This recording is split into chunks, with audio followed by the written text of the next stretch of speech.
بسم اللہ الرحمن الرحیم۔ روزانہ ہر نماز کے بعد اللہ کی محبوب ترین صورت پڑھنے کا معمول بنا لیں، پہاڑ بھی مقدر بن جائیں گے، آزمائش بھی ختم ہو جائے گی۔ محترم ناظرین، قرآن کی ایک انوکھی صورت جو ہر نماز کے بعد پڑھنے والے کو زمین سے آسمان پر پہنچا دیتی ہے۔ روزانہ ہر نماز کے بعد اللہ کی محبوب ترین صورت پڑھنے کا معمول بنا لیں، پہاڑ بھی راستہ دے گا، کامیابی بھی مقدر ہو جائے گی اور آزمائش بھی ختم ہو جائے گی۔ یہ صورت لازمی پڑھیں۔ ناظرین، نبی کریم صلی اللہ علیہ وآلہ وسلم نے فرمایا کہ قرآن پاک میں ایک ایسی صورت ہے جو تقدیروں کو بدل دیتی ہے۔ اگر کوئی فقیر آئے تو اسے بادشاہ بنا دیتی ہے اور بدتر انسان کو بہترین انسان بنا دیتی ہے، بے اولادوں کو اولاد کی نعمت سے نواز دیتی ہے، اور اس صورت مبارکہ کی بہت زیادہ برکات ہیں۔ جو آدمی پڑھے گا تو انشاءاللہ اس کو پڑھنا کبھی نہیں چھوڑے گا۔ یہ صورت نبی پاک صلی اللہ علیہ وآلہ وسلم کو بہت زیادہ پسند کرتے تھے۔ حضرت جابر رضی اللہ تعالیٰ عنہ سے منقول ہے کہ رسول اللہ صلی اللہ علیہ وآلہ وسلم صبح کی نماز میں باکثرت اس صورت کی تلاوت فرماتے تھے۔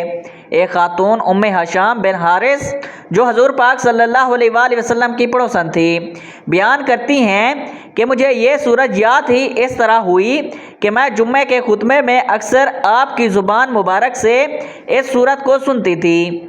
تو یہ بات واضح ہے کہ حضور صلی اللہ علیہ وآلہ وسلم کی نگاہ میں یہ ایک بہت بڑی اہم صورت تھی، اسی لیے آپ صلی اللہ علیہ وآلہ وسلم زیادہ سے زیادہ لوگوں تک بار بار اس کے مضامین پہنچانے کا اہتمام فرماتے تھے۔ تو جس گھر میں اس صورت کی روزانہ ہر نماز کے بعد تلاوت کی جائے، اس گھر میں اللہ کی رحمتیں آنا شروع ہو جاتی ہیں، برکتیں آنا شروع ہو جاتی ہیں، دعائیں قبول ہونا شروع ہو جاتی ہیں۔ اس صورت کی تلاوت کرنے والے کو اللہ پاک موت کی سختی اور دنیا کی سختیوں سے بچائے رکھتا ہے۔ یہ صورت اللہ کی محبوب ترین صورت ہے۔ ناظرین محترم، اللہ رب العزت نے انسان کو دنیا میں اپنے قرب کے لیے پیدا فرمایا، اور یہ سعادت صرف انہی لوگوں کو نصیب ہوتی ہے جو دل سے اللہ کو یاد کرتے ہیں، اس کے محبوب بن جاتے ہیں، اور فرشتوں کی مجالس میں ان کا ذکر ہوتا ہے۔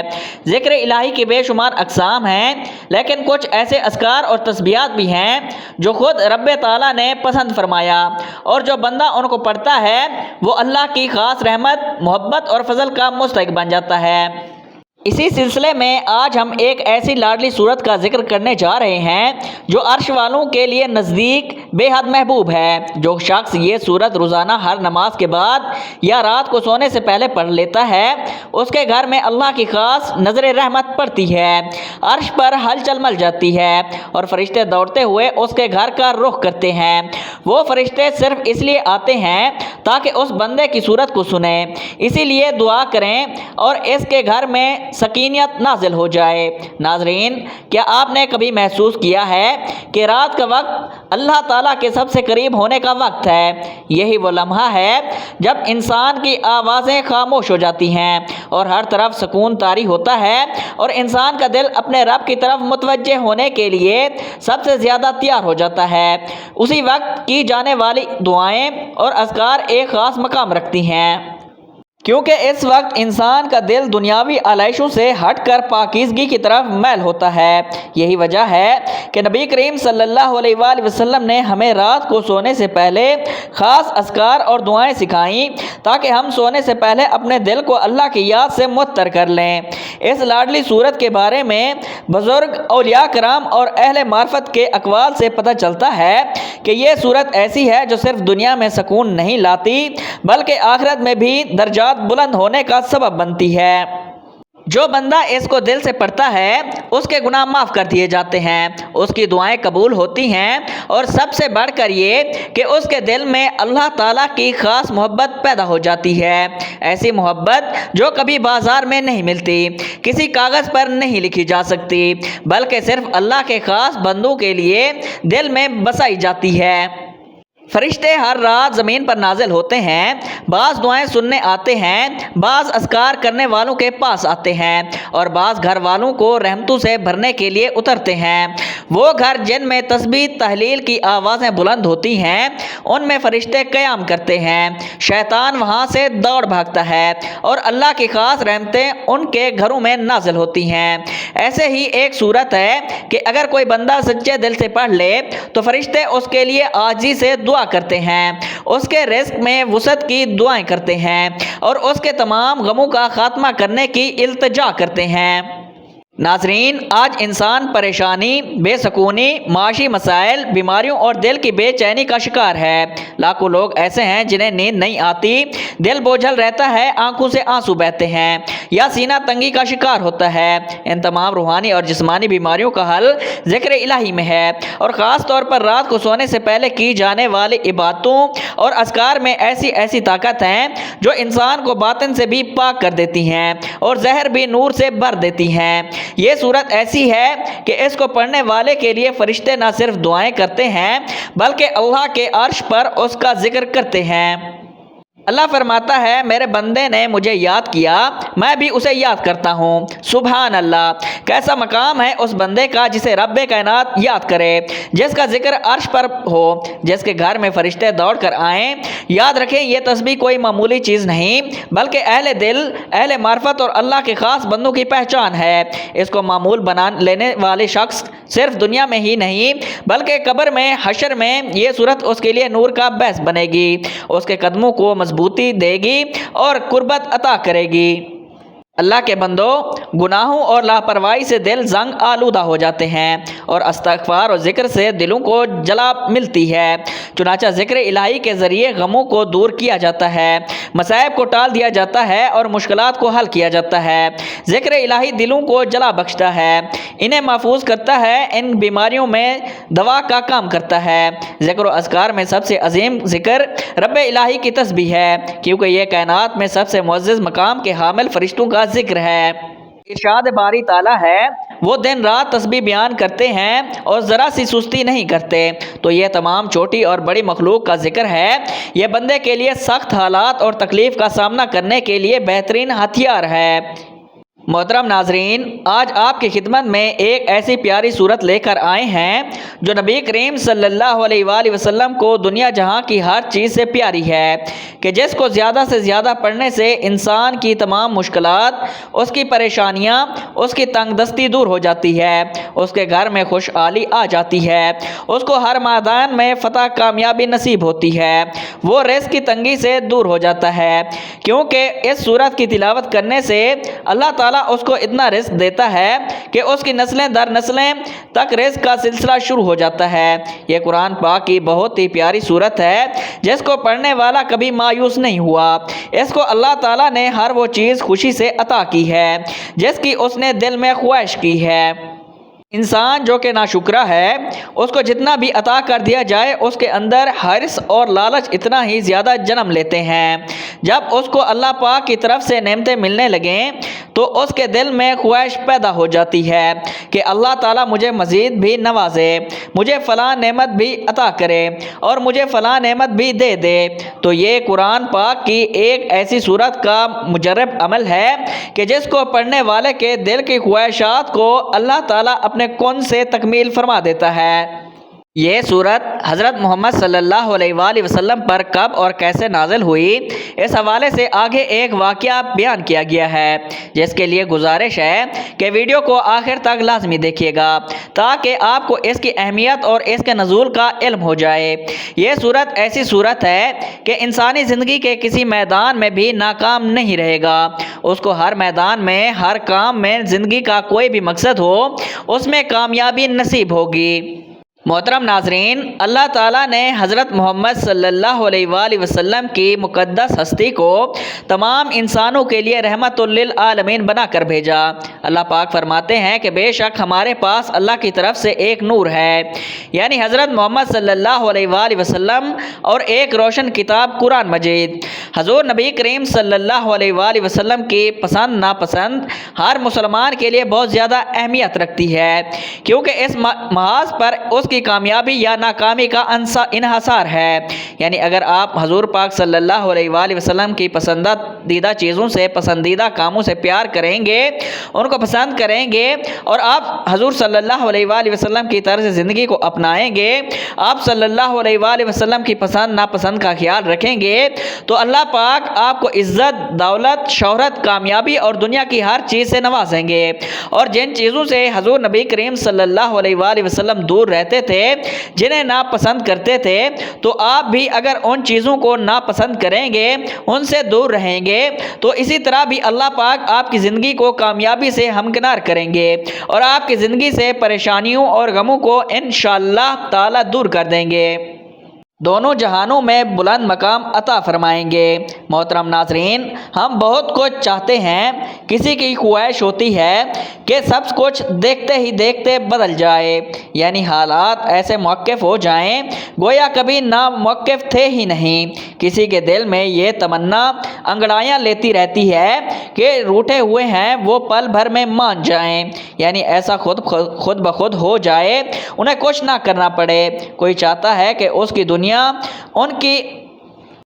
آن کی آن میں بدل جائے، کوئی یہ خواہش رکھتا ہے کہ یہ دنیا پلک جھپکنے میں بدل جائے۔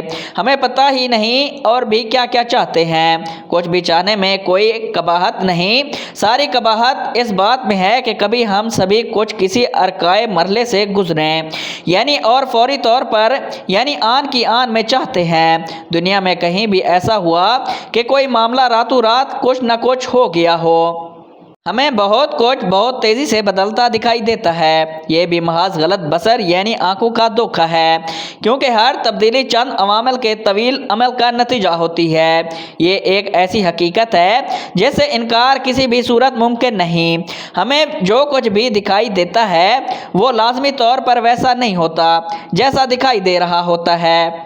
ہر معاملے کی بہت سی تہیں اور پرتیں ہوتی ہیں، ان تہوں اور پرتوں کو ہٹائے بغیر ہم اصل نہیں جان سکتے۔ یہی سبب ہے کہ راتوں رات کسی بھی تبدیلی کے رونما ہونے کی خواہش عبث ہے۔ ایسا ہوتا نہیں اور ہو بھی نہیں سکتا۔ اس دنیا کی ہی نہیں بلکہ پوری کائنات میں کچھ بھی بلا سبب اور بلا جواز نہیں، ہر معاملہ علت اور معلوم کے دوڑی سے باندھا ہوا ہے۔ یہ وظیفہ کرنے والے کی ایک رات میں ہی قسمت بدل جاتی ہے۔ یہ ایسی صورت مبارکہ ہے جسے پڑھتے ہی بندہ صبح کروڑوں روپے کا مالک بن جاتا ہے۔ قرآن مجید کی تلاوت کرنے والا قیامت کے روز قرآن مجید لکھنے والے معزز فرشتوں کے ہمراہ ہوگا، اور اٹک اٹک کر مشقت سے پڑھنے والے کو تلاوت کا دورہ ثواب ملتا ہے۔ ابن ماجہ میں حضرت عائشہ رضی اللہ تعالی عنہ کہتی ہیں کہ رسول پاک صلی اللہ علیہ وآلہ وسلم نے فرمایا، قرآن مجید کی تلاوت میں مہارت رکھنے والا شخص لکھنے والے عزت دار فرشتوں کے ساتھ ہے، اور وہ شخص جو تلاوت کرنے میں اٹکتا اور وقت محسوس کرتا ہے اس کے لیے دوہرا اجر ہے۔ سنن ابو داؤد میں روایت ہے کہ رسول اللہ صلی اللہ علیہ وآلہ وسلم نے فرمایا، قبر میں مومن آدمی کے پاس دو فرشتے آتے ہیں جو اسے بٹھا دیتے ہیں اور پوچھتے ہیں تیرا رب کون ہے؟ وہ کہتا ہے میرا رب اللہ ہے۔ وہ پوچھتے ہیں تیرا دین کون سا ہے؟ وہ کہتے ہیں میرا دین اسلام ہے۔ پھر وہ پوچھتے ہیں تمہارے درمیان جو شخص نبی بنا کر بھیجا گیا اس کے بارے میں تمہارا کیا خیال ہے؟ تو وہ جواب دیتا ہے وہ اللہ کے رسول صلی اللہ علیہ وآلہ وسلم ہیں۔ فرشتے پوچھتے ہیں تمہیں یہ ساری باتیں کیسے معلوم ہوئیں؟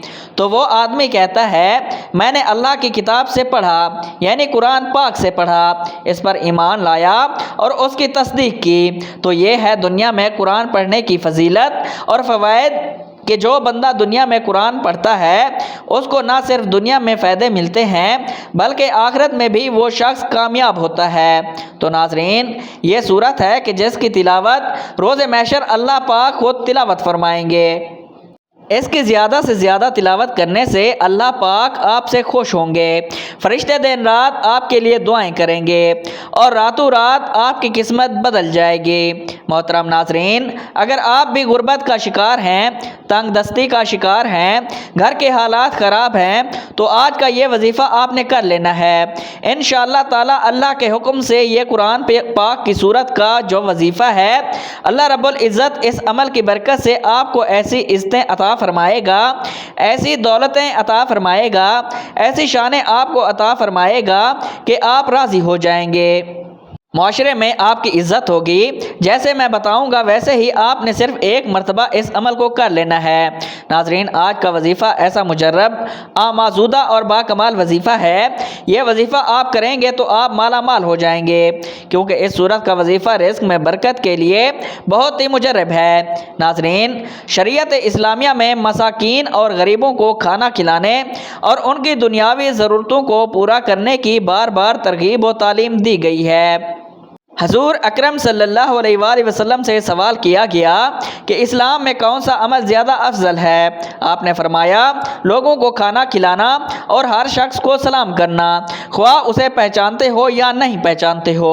اسی طرح فرمان رسول اللہ صلی اللہ علیہ وآلہ وسلم ہے، جو شخص مومن کی کوئی دنیاوی مشکل دور کرے گا، اللہ تعالیٰ قیامت کی سختیوں میں اس پر سے ایک سختی دور کر دے گا، اور جو شخص کسی تنگ دست پر سہولت کرے گا، اللہ تعالیٰ دنیا اور آخرت میں اس پر سہولت کرے گا۔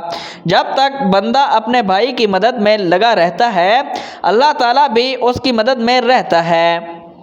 نماز کی ادائیگی میں کوتاہی کرنے والوں کو جہنم میں ڈالا جائے گا۔ قرآن و حدیث کی روشنی میں پوری امت مسلمہ کا اتفاق ہے کہ فرض نماز جان بوجھ کر چھوڑنا بہت بڑا گناہ ہے۔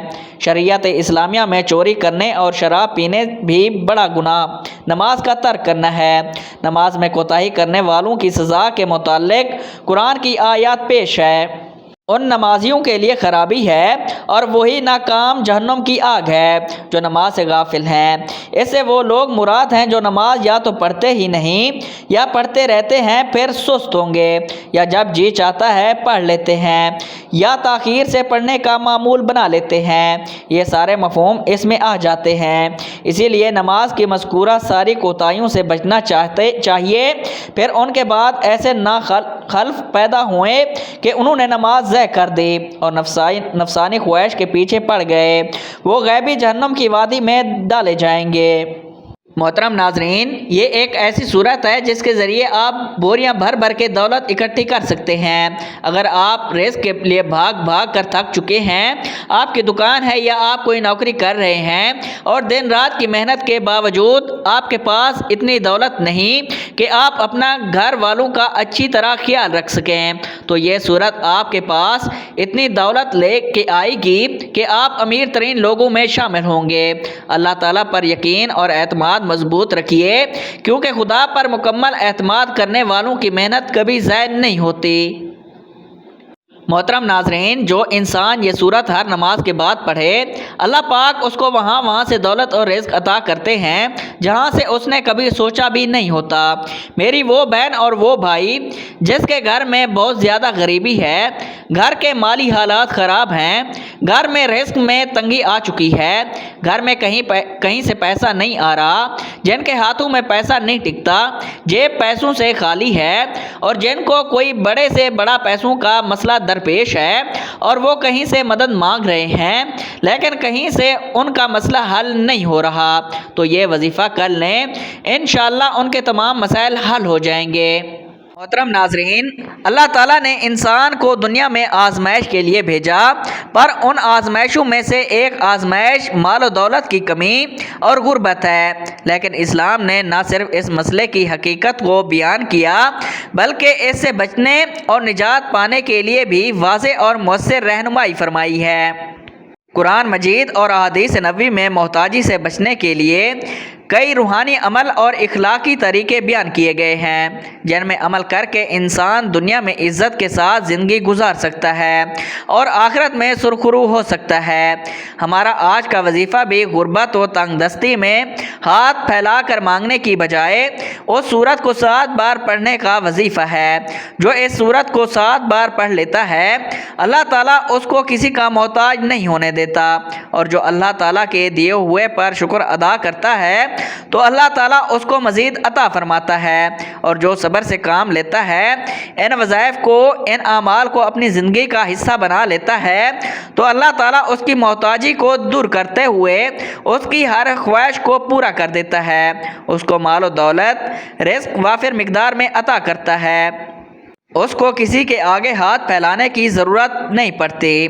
ناظرین، تمام تعریفیں اور شکر اس ذات کا جس نے ہمیں ایک اور دن اپنی عبادت کے لیے عطا فرمایا۔ آج کے اس عظیم دن میں اللہ رب العزت کا فضل حاصل کرنے کے لیے اس کا شکر ادا کرنے کے ساتھ ساتھ اس کی عبادت میں مشغول رہنا چاہیے۔ اس کی عبادت کرنے کے کئی طریقے ہیں۔ انسان دل میں اللہ کا ذکر کر کے بھی اس کی عبادت کر سکتا ہے، زبان سے کلمات ادا کر کے بھی اس کی عبادت کر سکتا ہے، نماز، قرآن پاک بھی اس کی عبادت کر سکتا ہے، اللہ تعالیٰ کی مخلوق کی خدمت کر کے بھی اس کے فضل کا حقدار بن سکتا ہے، کیونکہ مخلوق خدا کی خدمت کرنا یا کسی بھوکے کو کھانا کھلانا یہ بھی عبادت میں شمار ہوتا ہے۔ تو اللہ تعالیٰ کی مخلوق کی خدمت، اس کے ذکر و اذکار، اس کے نام کی تسبیح کر کے اللہ کا قرب حاصل کیا جائے۔ ہمارا آج کا وظیفہ ایسی ہی ایک سورت کو 7 بار پڑھنے کا عمل ہے، جس کا ورد کر کے اس کا فضل اور اس کا قرب حاصل کرنے کا بہت ہی بہترین وظیفہ ہے۔ اس سورت کو بتائی گئی ترتیب اور طریقے کے مطابق پڑھنے سے انسان کی تمام مالی تنگ دستی، رزق کے حوالے سے پریشانیاں، تمام مصیبتیں، غربت، دکھ، درد سب دور ہو جاتے ہیں۔ ناظرین، انسان پر جو مصیبت آتی ہے، چاہے بیماری کی صورت میں ہو یا غربت کی شکل میں ہو، چاہے کاروباری پریشانی ہو یا خاندانی لڑائی، اپنوں کا دکھ اور صدمہ ہو یا ہر قسم کی مصیبت، اس کے گناہوں کی وجہ سے آتی ہے۔ اس لیے فوری طور پر سچی توبہ کرتے ہوئے اللہ تعالیٰ سے ہمیں معافی مانگنی چاہیے، کیونکہ اللہ تعالیٰ توبہ کرنے والوں سے محبت کرتا ہے اور توبہ کرنے والوں کی پریشانیوں اور مصیبتوں کا ازالہ کر کے اسے خوشحال بنا دیتا ہے۔ ناظرین، انسان میں گناہوں اور غلطیوں کی جانب رغبت کا میلان موجود ہے۔ انسان کو نفس گناہوں میں مبتلا کرنے کی کوشش کرتا رہتا ہے۔ جب انسان کسی گناہ یا غلط کام کا ارتکاب کرتا ہے تو وہ یہ جان رہا ہوتا ہے کہ وہ غلط کام یا ظلم زیادتی کر رہا ہے اور رسول اللہ صلی اللہ علیہ وآلہ وسلم کے طریقے کی مخالفت کر رہا ہے اور اللہ کے فرامین سے بغاوت کر کے اس کے قہر غضب کو دعوت دے رہا ہے۔ یوں وہ اپنی دنیا اور آخرت دونوں کو تباہ و برباد کر دیتا ہے، لیکن اس کے ساتھ شیطان کا وار، خواہشات کا غلبہ، گناہوں کی عارضی لذت، دنیا کی چہل پہل، چھوٹی اور کھوکھلی عزت کا نشہ اس کو گناہوں کے ارتکاب کی طرف لے جاتا ہے۔ گناہ کے ارتکاب کے وقت جب کبھی اس کا ضمیر جاگ کر گناہوں کو چھوڑنے کا کہتا ہے تو وہ یہ کہہ کر ضمیر کو خاموش کرا دیتا ہے کہ ابھی تو بڑی عمر پڑی ہے، میں عنقریب توبہ کر لوں گا، اور اس طرح امید اور خیالات سے دل کو بہلاوے میں رکھتا ہے اور گناہوں کی گہری دلدل میں پھنستا چلا جاتا ہے۔ در حقیقت انسان گناہ کے حق میں نہایت ہی خطرناک ہے۔ اس سے دنیا اور آخرت دونوں برباد ہو جاتے ہیں اور گناہوں کا اثر جسم زہر کی طرح سریت کر جاتا ہے۔ ناظرین، حضرت آدم علیہ السلام کو جنت سے نکالے جانے اور ابلیس مالعون ہونے کی وجہ بھی یہی گناہوں کی نحوست تھی۔ قوم نوح اور عاد ثمود کو بھی گناہوں کی وجہ سے عذاب سے دوچار کیا گیا۔ گناہوں کے بے شمار بڑے نقصانات ہیں جو انسان کے ذہنی، جسمانی اور روحانی کردار پر بھی زہر ہوتے ہیں، اور اس میں سب سے بڑا نقصان یہ ہے کہ گناہوں کے ارتکاب کی وجہ سے انسان نور الہی اور علم و عقل سے محروم ہو جاتا ہے۔ امام شفیع رحمۃ اللہ علیہ فرماتے ہیں کہ میں نے اپنے استاد سے کمزور حافظے کی شکایت کی تو انہوں نے مجھے ترک گناہ کی نصیحت فرمائی، اور آپ نے یہ بتایا کہ علم ایک نور ہے اور اللہ کا نور گناہگار کو نہیں دیا جاتا۔